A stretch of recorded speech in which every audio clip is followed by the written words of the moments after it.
Good evening. Please turn to Isaiah chapter 53.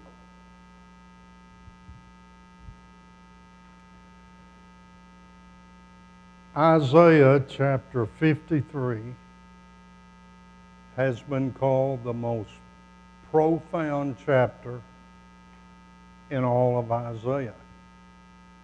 Some have even called it the most profound chapter in all the Bible. The greatest themes found in all of the Bible are found in this chapter. So important, so vital is this chapter from the great prophet. But what we need to understand, the Bible was not written in chapter and verses. You know, it's nice that I can say Isaiah 53:7 instead of, somewhere about the middle of Isaiah 53. Well, they didn't even have 53s. There were no chapter and verses. These were added years later. They're convenient because you can call out things and people can turn to them. But what people often misunderstand, say, well, I want to read a chapter a day. Well, that's real nice, but sometimes the thought of one chapter is in the preceding chapter. And they have to be read together to really understand the text. Most errors in modern religion, even among us, are from people taking verses out of context. They just take a concordance and find verses that seem to support what they already believe and don't even know what the context is. Context is so very important. Now, I'm not saying that if people rape and murder, that it depends on the context. I'm not saying that, what our Harvard professor said. But I'm saying when you study the Bible, you have to understand the context of the passage that you are studying. And in this particular chapter, the introduction to the chapter is actually in chapter 52. So look in chapter 52 and look with me in verse 13. This is where, if you're really going to break the chapters down right, this is where you would break it. Chapter 53, verse 13. One guy said when they put the Bible in chapter and verses, some guy was riding in a carriage, and every time he'd hit a bump, he'd make another chapter. That's the way it is sometimes. Sometimes it makes sense, most of the time, but not all the time. Look at verse 13. Remember, we've been studying about God's servant. 3 individuals are called God's servant in the book of Isaiah. Cyrus, because he's going to deliver to the Jews from captivity. The Jewish nation, the Israelite nation, were supposed to have been God's servant. And the Messiah. Now here we're talking about the Messiah as God's servant. And look what it says about him in verse 13. Behold. That's a favorite word of Isaiah. When he really wants you to look at something, you know, what we'd say it today is, get a look at this.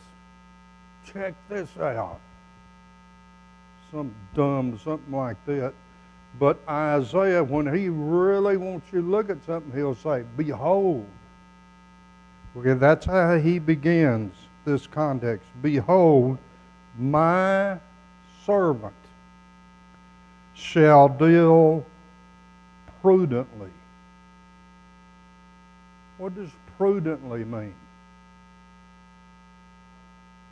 Wisely. He shall be exalted and extolled, and be very high. Here's something kind of unusual. In 52, he puts the exaltation first, then the sorrow of the servant. In chapter 53, he puts the sorrow first and the victory second. But you've already been introduced to it in chapter 52, so it's no problem. So what's he say? My servant will deal prudently, he shall be exalted and extolled, he shall be very high, and many were astonished. Now, the servant is not going to be born for 800 years. But he uses the past tense. You'll notice through Isaiah he does that all the time. When he's talking about something God's going to do in the future, he'll use the past tense as if it's already happened. Well, why would he do that? He knows when God has something planned, what's going to happen. That's going to happen, right? So that's how he used. Behold, my servant shall deal prudently, he shall be exalted in the soul and be very high, and many were astonished at thee. His vestige was so marred more than any man, and his form more than the sons of men. We're going to talk about that verse in just a minute. Look at verse 15. So he shall sprinkle many nations, the kings shall shut their mouths at him. In Isaiah, when he talks about this, he's usually talking about astonishment. When my mother would say, it's time, I would go, I knew what was coming next. And when she said it's time, no crying, no excuses, no blaming the other people in the house. You might as well just take it. These people are astonished at this servant of God. Kings shall shut their mouths at him, for that which has not been told them shall they see, and that which they had not heard shall they consider. So something's going to be revealed here about this servant that they didn't understand. Now they understand it. Okay, go on into chapter 53, which what it did in the original just went right into this, who has believed our report? Now that's a rhetorical question. A rhetorical question means you ask a question and you don't expect people to jump up and answer it. In other words, the answer is so obvious, everybody knows. So you ask the question, but it's really a statement. You're saying something, but you put it in the form of a question. It's just a figure of speech that's often used in human language. Who has believed our report? Who's believed what we've told you? They didn't believe it in Isaiah's day. They don't believe it in our day. Most people still don't believe what he's going to tell us. John 1 verse 11 talks about Jesus. It says, he came unto his own. His own what? His own people. His own nation. He was from the seed of Abraham, descendant of David. Should have been accepted if they'd been studying like they should have. He came unto his own. Well, what's it say? And his own people did not receive him. Most of them still don't today. He came unto his own received him not, but as many as received him, to them he gave the power to become the sons of God, even to them that believe on his name. If they would just believe on him, they had the potential, they had the ability. They weren't already sons of God, which is what modern day religion, the moment you believe and say this little prayer with me, you're accepted. No, that's not what it says. Even those who believe on his name had the potential to become. They weren't already to become one of God's children. But Isaiah said, who's believed us? To whom is the arm of the Lord revealed? The arm of the Lord all through Isaiah and all through the Bible refers to God's power. God, through God's power, he has revealed this to special individuals. They have revealed it to God's people, and they rejected it. Isn't that a shame? They had this beautiful revelation of God. Didn't want it. Wanted to do it their way. Verse 2. He will grow up before him. Him likely refers to the Father. He'll grow up before God as a tender plant. You remember Isaiah 11? Assyria, the great army of the world, had been devastated like a forest, and it was like nothing was left but a bunch of old burned out stumps.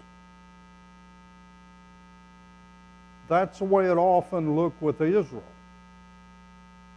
Like just a bunch of dead stumps. But Isaiah said a little shoot came out of one of those stumps and became a great branch. And he's referring to Jesus. That's what he's talking about here. He grew up before him as a tender plant, as a root out of a dry ground. He came from people who had rejected God for the most part. Dry ground. Didn't look like it was going to work. If you'd have been the devil looking at it like he was, you'd have thought, you think that's going to work through those people? But it did work. Because it's in the mind of God from all eternity.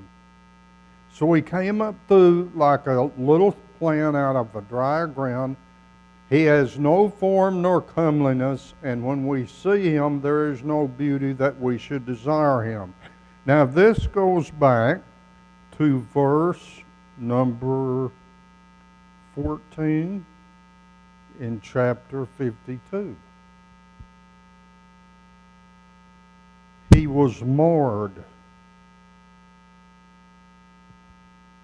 Jesus was marred. That means disfigured more than other men. Now, you got to ask yourself, what is that talking about? Well, you read all of chapter 53, which we're going to try to do tonight, and you'll see he's talking about the humiliation, the death of Jesus. He was disfigured. He was marred. He was rejected.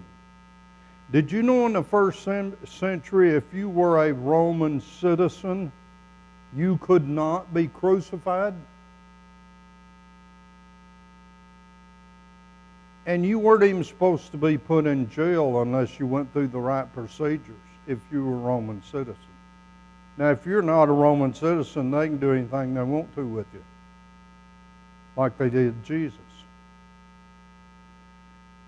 So when you take the context here, what he's talking about in verse 3 is at his death, he was so disfigured, he said, we hid our faces from him. It's not something you even want to think about. It's not something you want to see. It's not, I remember these old westerns where it showed all these people getting hung, and bunches of people came to see it. I wouldn't have been one of them. I mean, a lot of things don't bother me. I wouldn't want to see something like that. I'm not going to if I don't have to. So he is not what the Jews expected. They wanted a king to come in and run the Romans off and defeat their enemies. And here this man who claims to be the Messiah is hanging on a cross which is only reserved for the vilest of criminals.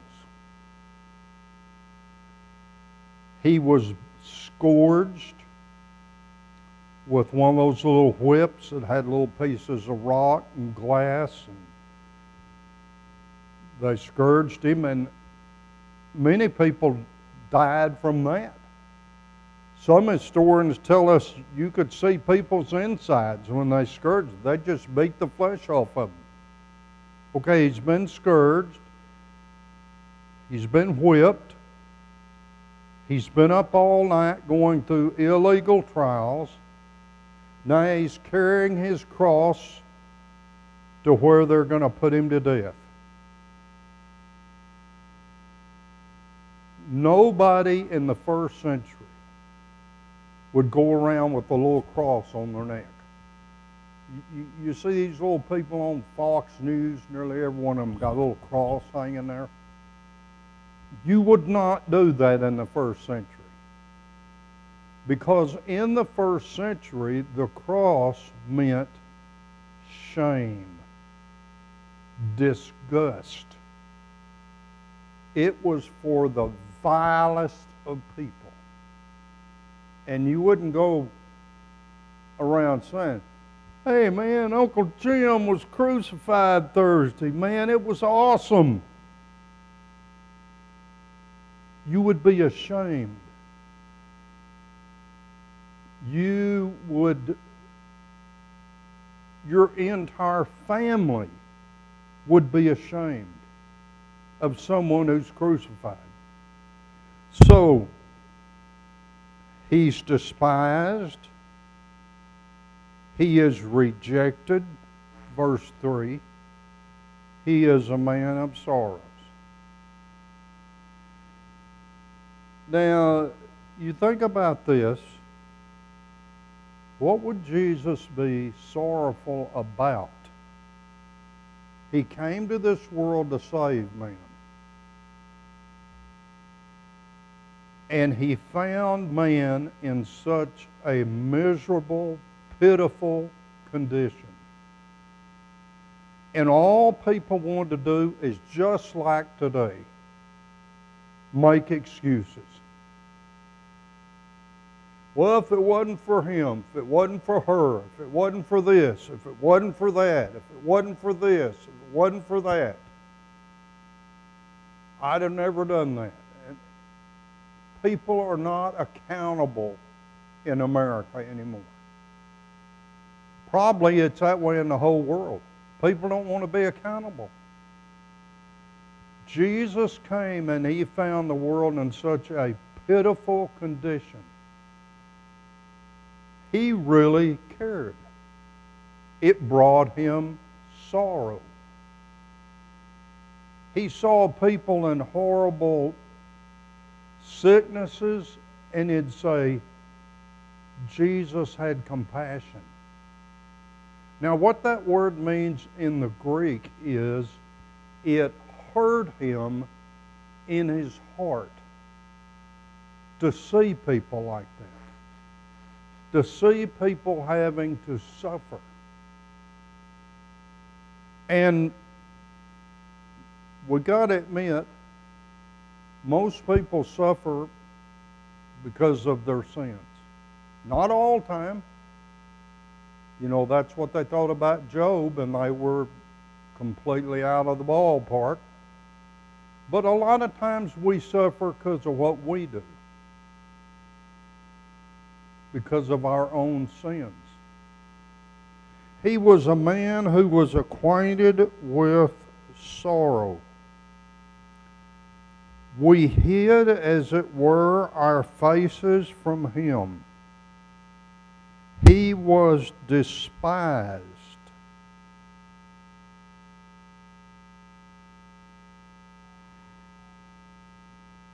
Why was he despised? Everything he did was good. Everything he did was to help people. When the religious leaders tried to bind their little traditions that were not in the Bible, just something been handed down year after year, he said, no. No, I'm not going to submit to that. That's the doctrines of men.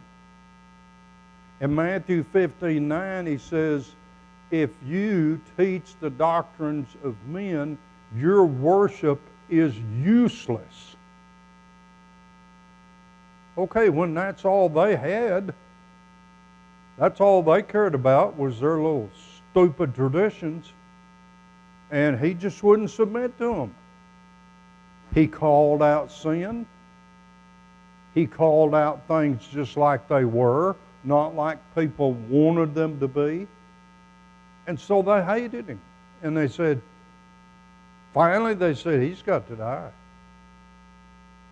We can't let stuff like this spread. We got to get him away from us. Not just fellowship him, not just that. We got to get him out of here. So he is one who is despised. He is rejected. We esteemed him not. They did not understand his beauty. When you read through the gospel accounts of the life of Christ and his teaching, it's the most beautiful thing this world has. It's the most beautiful thing ever been given to men. It is the most beautiful, wonderful teaching. But it didn't fit their little traditions. So they said, we ain't having that. We're not going to have that. His greatest enemy was religion. Common people loved him. The religious leaders who craved for power hated him and said he's got to go. Verse 4. What's this servant done? He has borne our griefs. He has carried our sorrows. Yet we esteemed him stricken, smitten of God, and afflicted. They felt just like the friends of Job felt, that God was punishing Jesus for his sins. That he was treated in such a horrible way and ultimately killed. They felt like God was punishing him. We thought he was stricken by God. But this is a word of contrast. This is what we thought. Isaiah is a book of contrast. You contrast this with something else over and over. This is what we thought, but here's the way it was.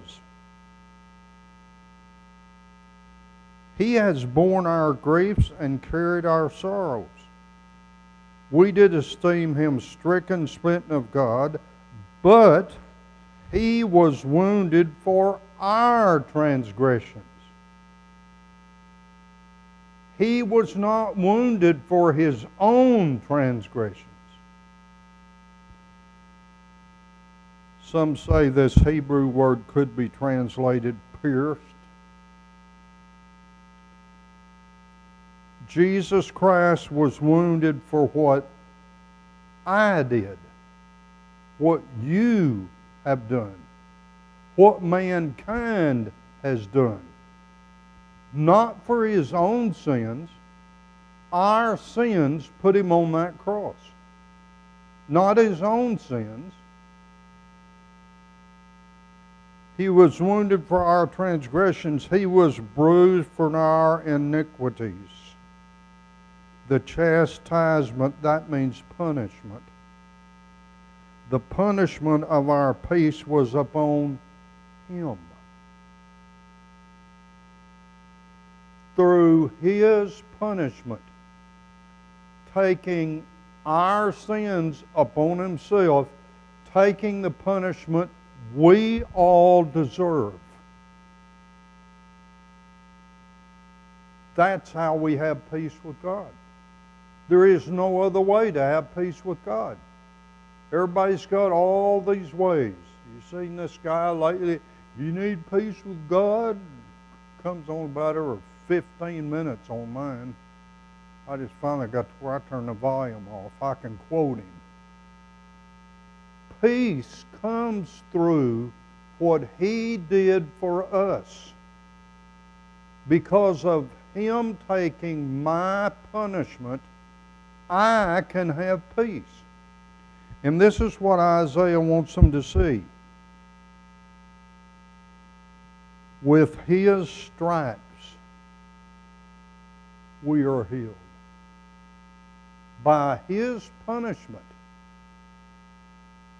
I can be made free from the bondage of sin.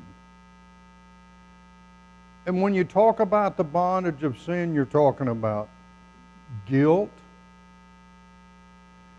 You're talking about the consequences of sin, which the ultimate consequence of sin is what? Starts with an H. H-E-L-L. Hell. That's the ultimate punishment for sin. Now, who decided that? The Church of Christ? Well, if that's who decided it, I wouldn't believe it. I want to believe what's in this book, not what some church says. It was because of our sins he died to save us from eternal torment. Romans 6:23, the wages of sin is death. James 2:26, as the body without the Spirit is dead, so faith without works is dead also, being alone. What's that tell you? When a person dies, it's a separation. Now, some people tell you when you die, it's just like when your little dog dies. That's just it. Well, that's not just it. We are not dogs. We are not animals. Zechariah 12:1 says God put a spirit within us, and it's going to live forever.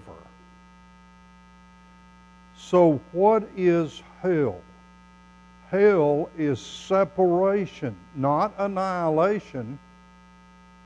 Hell is separation from God and all that is good and holy and just. 2 Thessalonians 1:7-9. Verse 6, all we like sheep have gone astray. Now, depends which book you want to read, which commentary. Some of them say, well, that's talking of Israel. Whatever. But let me tell you something. Verse 6 applies to each and every one of us. Maybe it was originally talking to Israel. Maybe so. And maybe he's saying to all of us who'll read this centuries from now, we're just like sheep and we've went our own way. Instead of following God, we've went our way. All we like sheep have gone astray. We have turned every one. Remember Romans 3:9-10? All are under sin, Jew and Gentile. Everyone has turned to his own way, and the Lord has laid on him the iniquity of us all. All the horrible things that are committed from all the centuries. Imagine the ugliness of that. That was laid upon Jesus Christ. He voluntarily took our sins upon himself, a totally innocent man. Now, if he wasn't totally innocent, then this would never work, because he'd need somebody to atone for his sins, right? If he wasn't innocent. He was innocent. The only one that's ever kept God's law perfectly. He is innocent, and he takes all the sins of the world on himself. Imagine the guilt, the separation from God, which had been with God from eternity. John 1:1. In the beginning was the Word was with God, the Word was God. That's talking about Jesus. All of those horrible things he voluntarily took upon himself. Verse 7, he was oppressed.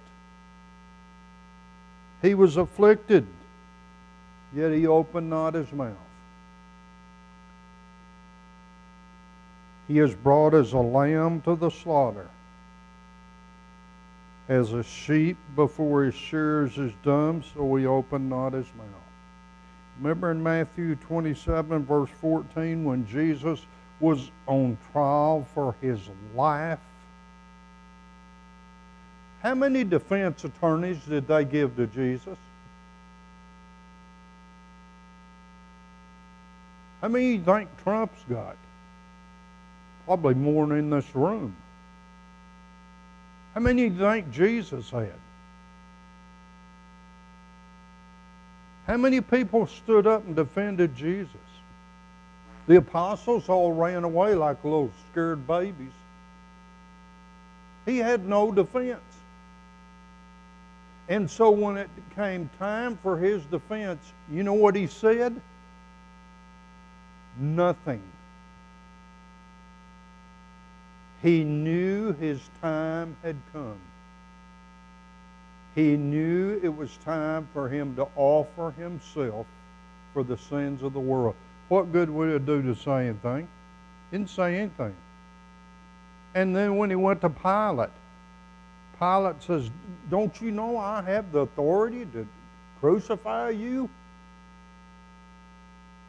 And Jesus wouldn't talk.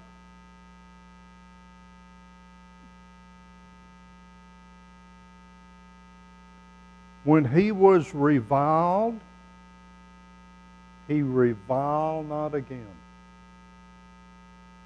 Now, when somebody says something ugly to you, you ever had anybody in the world say something ugly to you?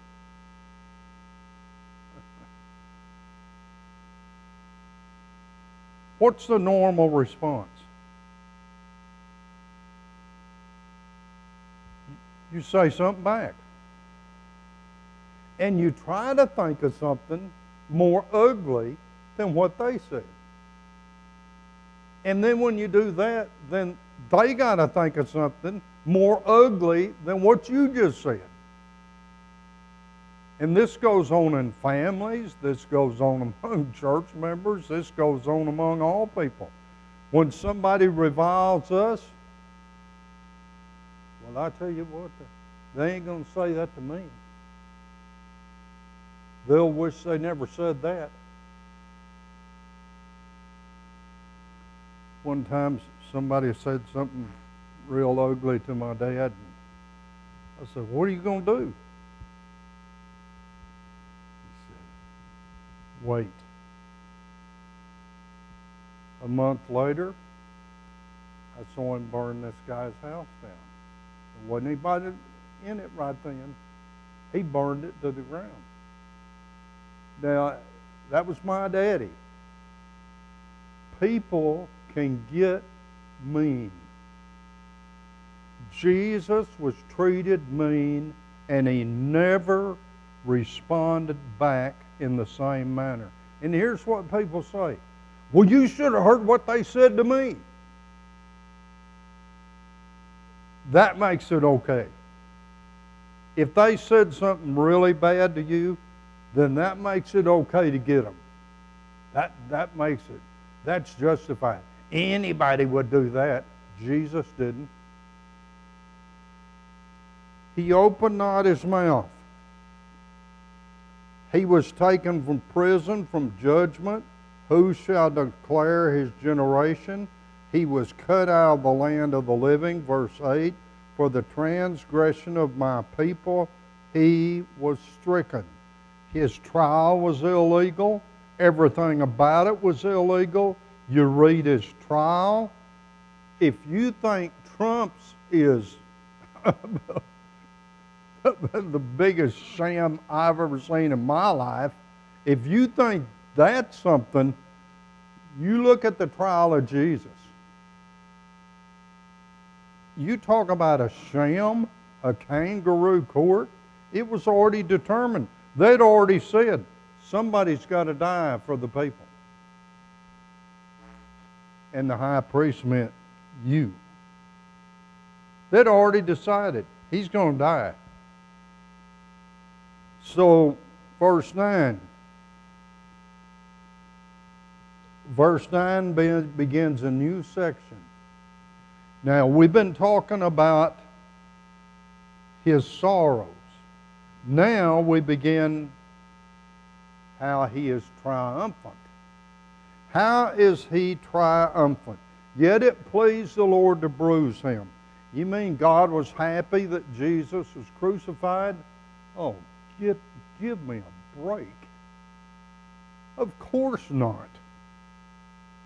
He made the sun quit shining. He shook the earth.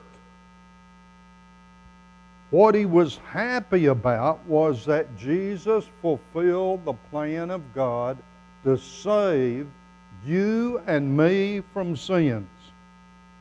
That's the only way it could be done. Nobody else could take our place. And so God was happy for man that Jesus had completed this wonderful plan.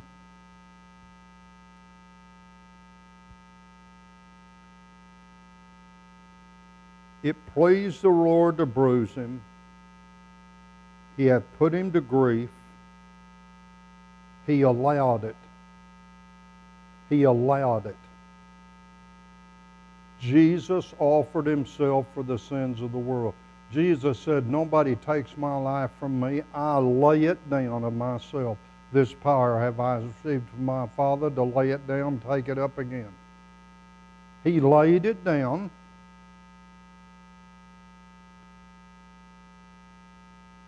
When thou shalt make his soul an offering for sin. Hebrews 10:4. All those animals the Jews offered. You know what the Hebrew writer said? That Hebrews 10:4. The blood of bulls and goats cannot take away sin. All of those sacrifices were looking forward to this one perfect sacrifice when he would offer himself for me.